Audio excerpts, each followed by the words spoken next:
Hello guys, मैं हूं doctor Kunar. आज के इस ट्यूटोरियल में हम देखेंगे what is fix deposit means. Fix deposit और इनकम टैक्स का क्या रिलेशन है, ये हम चीज़ आज डिटेल में जानने की कोशिश करते हैं। I will explain you all the details about the income tax and fix deposit relations. So here we go. Okay, as we all know, fix deposit में इंटरेस्ट जो होता है वेरी करता है 8.3%।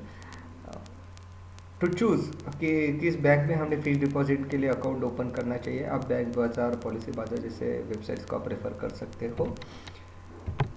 एज वी ऑल नो, उसमें आता है 5 years fix deposit. अगर आप फिक्स डिपॉजिट में 5 इयर्स के लिए अगर आप पैसे इन्वेस्ट करते हो तो आपको ATC का बेनिफिट मिलता है 1,50,000 का। ठीक है, अब टैक्स इम्प्लीकेशन, आप फिक्स डिपॉजिट 5 साल के लिए करो या उससे कम के लिए करो, टैक्स इम्प्लीकेशन सेम है। सिर्फ 5 ईयर FD में इतना बेनिफिट है कि आप उसमें ATC का बेनिफिट ले सकते हो। So let's start with case number 1। For example, आपको जो इंटरेस्ट मिला है, जैसे 7.3 या 8% इंटरेस्ट जो मिलता है, फॉर एग्जांपल आपको इंटरेस्ट मिला है 20,000 रुपीज़। अब जो ये 20,000 रुपीज़ आपको इंटरेस्ट मिला, ये क्या हुआ, 10,000 को एक्सीड हो गया, 10,000 से ज़्यादा है। कितना है, 20,000 है। तो बैंक क्या करते हैं, इसमें TDS कट कर लेती है। TDS क्या होता है, it is tax deduction at source. क्या किया बैंक ने, आपका टैक्स सोर्स पे ही डिडक्ट कर लिया। मतलब इसमें से बैंक 10% डिडक्ट करेगा, 2,000 डिडक्ट करेगा और आपके हाथ में आएंगे 18,000 रुपीज़, राइट। तो आप जब ITR फाइल करोगे तो आपका इनकम फ्रॉम अदर सोर्सेज हो गया 20,000, बैंक ने डिडक्ट किया 2,000, तो आपको वहाँ पे मेंशन करना पड़ेगा कि आपने 2,000 ऑलरेडी आपने पे कर दिया है। बैंक आपका TDS डिडक्ट करेगा, लेकिन ITR में आपको ये मेंशन करना पड़ता है कि ये आपने ही पे किया है, right. So it is tax deduction at source. अगर इंटरेस्ट 10,000 को क्रॉस करता है तो बैंक क्या करता है, 10% से TDS डिडक्ट कर देता है। Okay, second case is case number 2, interest is 5,000। अब इंटरेस्ट क्या है, 10,000 से कम है, इंटरेस्ट इज 5,000। तो इसमें बैंक कोई TDS डिडक्ट करेगा क्या, नहीं करेगा। बैंक किस केस में TDS डिडक्ट करेगा, जिसमें इंटरेस्ट आपका 10,000 को क्रॉस करता है। तो इसमें 5,000 से इट इज़ बिलो 10,000, तो इसमें बैंक कोई TDS नहीं डिडक्ट करेगा। लेकिन इसमें काफ़ी लोगों को मिसकंसेप्शन ये है कि अब हमें कोई टैक्स नहीं देना है, लेकिन still this is your income from other source. ये आपके टोटल इनकम में ऐड हो जाएगा, 5,000 will be added to your total income, और उस पर आपको टैक्स देना पड़ेगा। Means if you are in a 10% bracket, 10% tax slab bracket, तो आपको 5,000 पे 10% टैक्स आपको पे करना पड़ेगा। If you are a 20% tax slab, तो आपको 5,000 पे 20% देना पड़ेगा। प्लीज़ इसको आप नोट कर लीजिए। इसमें डिडक्ट नहीं किया, इसका मतलब ये नहीं है कि 5,000 पे आपको कोई टैक्स नहीं लगा। फिक्स डिपॉजिट का जो रिटर्न है इट इज़ टैक्सेबल।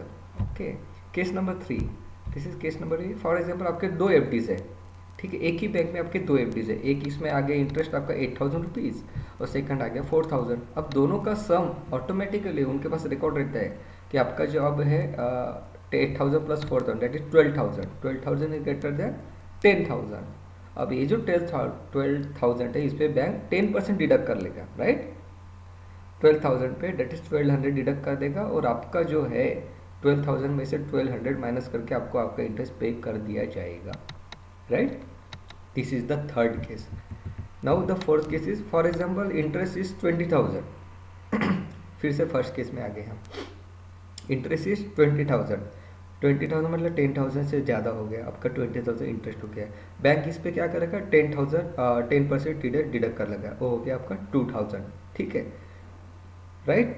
अब क्या है, लेकिन आप किस ब्रैकेट में आ रहे हो, आप आ रहे हो 20% टैक्स स्लैब में। मीन्स आपका जो इनकम है 5 लाख से 10 लाख के बीच में है, तो बैंक ने 10% तो डिडक्ट कर दिया, लेकिन आप 20% टैक्स स्लैब में आते हो तो आपने 20% आपको पे करना चाहिए था, लेकिन बैंक ने 10% पे कर दिया। अब आपको बचा हुआ 10% आपको पे करना पड़ेगा, राइट। मीन्स ये कितना हो गया, 4,000 हो गया। 4,000 में से 2,000 बैंक ने पे कर दिया ऑन योर बिहाफ, अब बचा हुआ 2,000 आपको पे करना पड़ेगा। Please note this, please please, this is very important.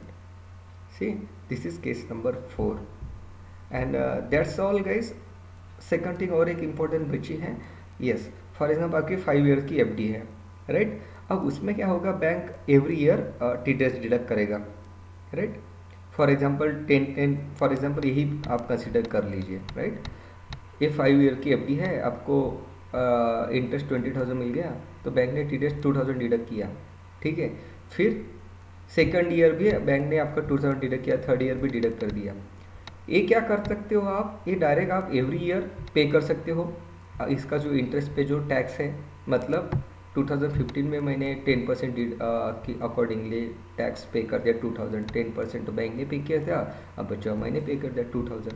2016 में भी मैं ही पे करूँगा, 2017 में भी मैं पे करूँगा। लेकिन अगर मुझे लगता है कि मुझे डायरेक्ट 5 साल के बाद पे करना है या 3 साल के बाद पे करना है, तो फिर मुझे एक ही साथ 2000 इस ईयर का, 2000 नेक्स्ट ईयर का, 2000 नेक्स्ट ईयर का, ऐसा 6000 एक ही वक्त पे करना पड़ेगा।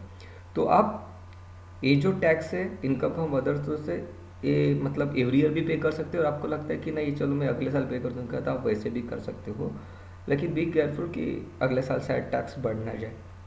सो इट्स ऑलवेज बेटर कि आप जिस साल में आपका इंटरेस्ट आ रहा है उसी साल में आप पे कर दो। It is a good thing timely tax pay करना। So this is all guys. If you have any question please feel free to ask me, और प्लीज़ सब्सक्राइब करना ना भूलें। काफ़ी और भी interesting videos is waiting for you. Okay, thank you guys, take care, bye bye.